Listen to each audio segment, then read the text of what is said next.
बहन आ जाओ वरना ये मार डालेगा। ये वो आखिरी शब्द थे एक बहन की जो अपने बहन को बता रही थी। ये कहानी है मधु सिंह की, एक ऐसे बेटे की जिसकी चीखें दीवारों में कैद रह गई। वो सिर्फ 26 साल की थी, एक पढ़ी लिखी आत्मनिर्भर लड़की जिसने शादी की थी प्यार और सम्मान के भरोसे पर। लेकिन वह 6 महीने बाद ही उस लड़की की लाश एक फ्लैट की छत पर झूल रही थी। तो आइए इस पूरे माजरे को शुरू से समझते हैं।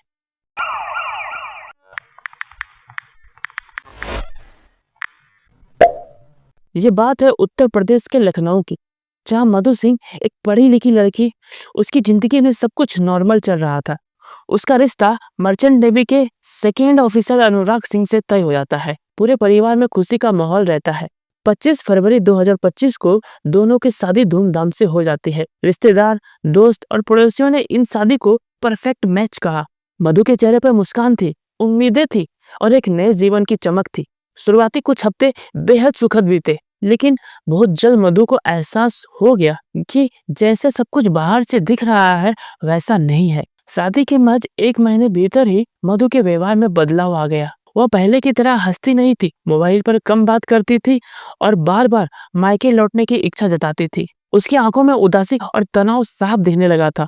शादी के महज कुछ हफ्ते बाद मधु के परिवार को समझ आने लगा था कि दिक्कत कुछ बड़ी है। मधु की बहन प्रिया ने बताया कि अनुराग ने शादी के बाद 15 लाख की नगद मांग की थी। इसके साथ साथ महंगे गहने, फर्नीचर और अन्य सामान की लिस्ट मधु को दी गई थी। मधु ने एक बार फोन पर रोते हुए बताया कि होली के दिन प्लेट गलत रखने पर अनुराग ने उसे मारा भी था। प्रिया ने यह भी बताया कि अनुराग को शक था कि मधु और उसकी बहन के बीच कोई अमान्य रिश्ता है। ऐसे आरोपों ने मधु को अंदर से तोड़ दिया था। धीरे धीरे मधु का आत्मविश्वास कम होता गया और वह डर के घेरे में जीने लगी। हर कॉल में उसकी आवाज से घबराहट और अकेलापन झलकता था। परिवार ने कई बार समझाने की कोशिश की, लेकिन मधु हर बार कहती, वो बहुत गुस्से वाला है, कुछ मत करना। मई 2025 में मधु ने अपनी बहन को बताया कि वह प्रेग्नेंट थी, लेकिन यह खुशी ज्यादा देर तक नहीं टिक पाई। अनुराग ने इस प्रेगनेंसी को स्वीकार नहीं किया। मधु ने प्रिया को बताया कि अनुराग ने उसे गर्भपात के लिए मजबूर किया। उसे अस्पताल ले जाकर जबरन दवाई दी और गर्भपात कराया गया। इसके बाद से ही उसकी मानसिक स्थिति तेजी से गिरने लगी। वह दिन भर कमरे में बंद रहती, न के बराबर खाती और किसी से बात भी नहीं करती। डॉक्टरों ने उसे तनाव में पाया और एंटी डिप्रेशन दवाइयां दी। उसका शारीरिक और मानसिक स्वास्थ्य गिरता गया। मधु का आत्मबल टूट चुका था। वह खुद को अकेला महसूस करने लगी थी। वह खुद से भी बातें करना बंद कर चुकी थी। यह घटना उसकी आत्मा को भीतर से तोड़ चुकी थी। मधु अब एक ऐसी स्थिति में थी, अपने ही घर में सांस लेना मुश्किल लगने लगा था। अनुराग ने उसके फोन पर नियंत्रण करना शुरू कर दिया।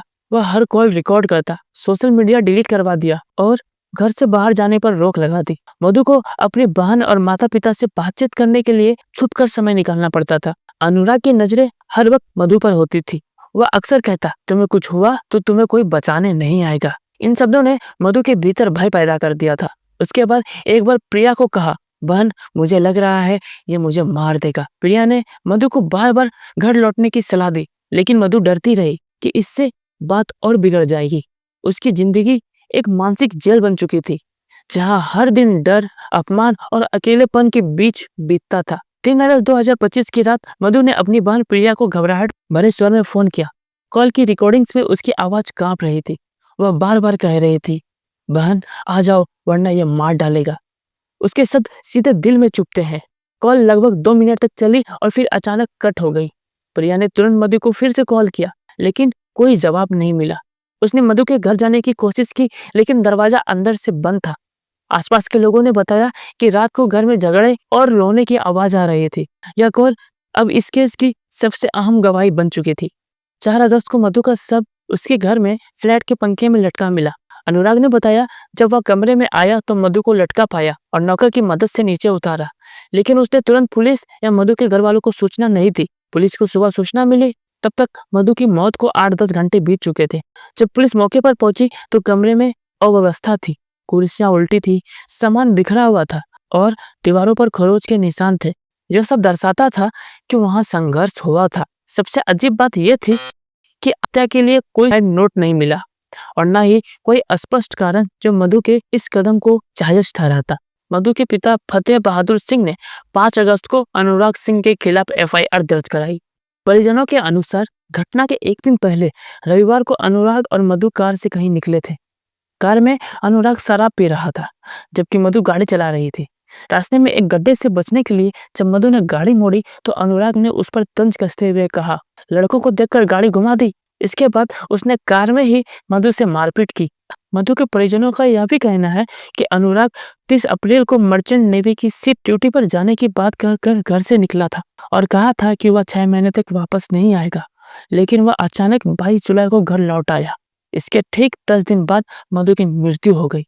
इस संदर्भ में परिवार का कहना है कि अनुराग की अचानक वापसी और तुरंत बाद हुई मौत किसी बड़े संयंत्र की ओर इशारा करती है। एफआईआर में आईपीसी की धाराएं 498A दहेज प्रताड़ना, 304B दहेज के लिए हत्या और 302।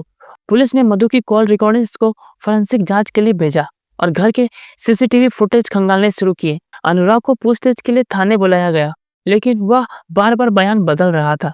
पुलिस ने उसका पासपोर्ट जब्त कर लिया और केस को इन्वेस्टिगेशन की श्रेणी में डाल दिया। पुलिस ने घटनास्थल से मिले सबूतों को फोरेंसिक लैब भेजा। Call records, phone chats, medical reports और कमरे की हालत ने इस केस को मजबूत बनाया। डॉक्टरों ने पुष्टि की कि मधु के शरीर पर पुराने जख्मों के निशान थे। उसका मानसिक स्वास्थ्य डिप्रेशन के स्तर पर था। फोरेंसिक रिपोर्ट में कॉल की सत्यता को भी पुष्टि मिली। अनुराग के कॉल डेटा से भी यह साबित हुआ कि घटना के समय वह फ्लैट में मौजूद था। एक नौकरानी का बयान भी आया जिसमें उसने कहा कि साहब बहुत गुस्से में थे और अंदर से दरवाजा बंद था। इन सब ने हत्या की संभावना को और प्रबल कर दिया था। अब सवाल यह है कि मधु को इंसाफ मिलेगा? अदालत में केस लंबा चलेगा, गवाहों की पेशी होगी, सबूतों की पुष्टि की जाएगी, लेकिन जो सबसे जरूरी है वो है समाज की जिम्मेदारी।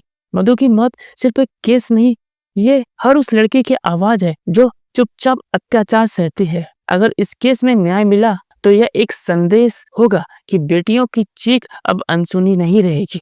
अगर नहीं मिला तो यह सिस्टम पर सबसे बड़ा धब्बा होगा। मधु की आत्मा आज भी इंसाफ की राह देख रही है और यह हमारी जिम्मेदारी है कि उसकी आवाज को जिंदा रखें।